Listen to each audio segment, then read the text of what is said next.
Wala wengirate uma namuni sigi nde huira. Aujourd'hui, je vais m'adresser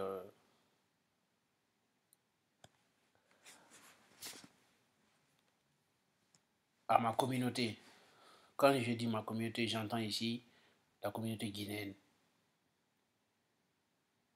Ici, je vais parler de la vie des aventuriers. Je vais définir ce que c'est l'aventure, ce que c'est un aventurier, ce que c'est la vie d'un aventurier, le parcours d'un aventurier.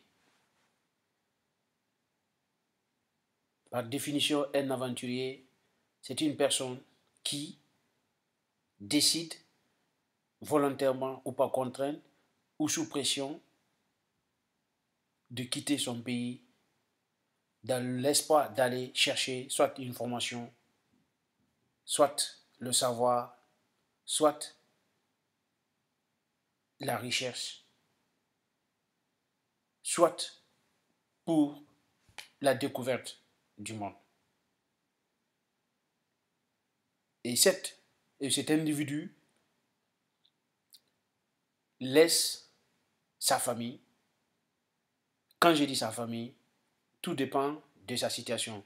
La famille peut dépendre qu'il se trouve qu'il est marié, donc sa famille, j'entends ici sa femme, peut-être qu'il a des enfants et ses enfants.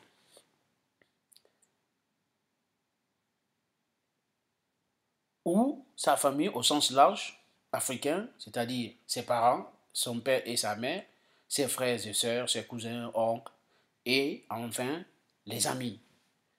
Et aussi la nature, c'est-à-dire son pays, sa terre natale, sa culture, ses valeurs ancestrales, ses valeurs confessionnelles.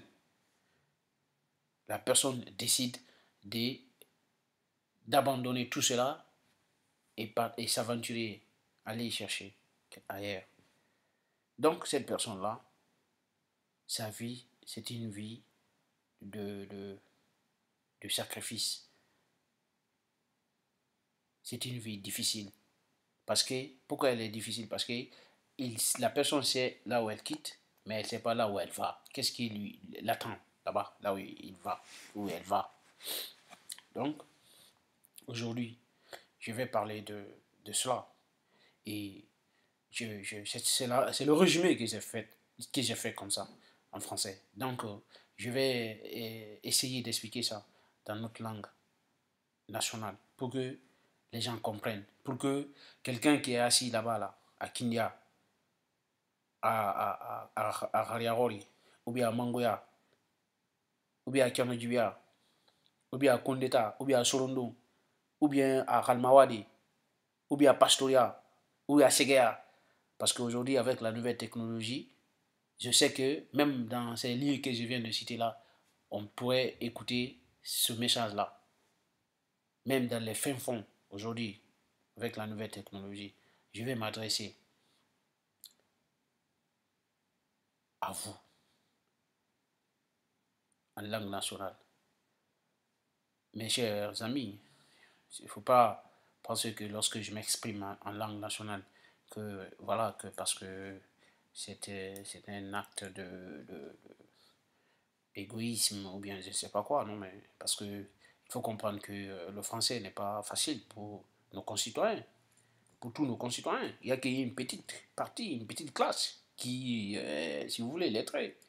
Donc, il y a des messages qu'il faut dire dans notre propre langue pour que ça rentre, et que ça rentre dedans, là-bas, qu'ils comprennent le poids des mots, qu'ils puissent peser le sens, la valeur, le poids des mots.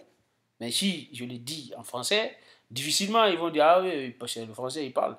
Mais quand je le dis dans notre langue nationale, la majorité comprendra mieux.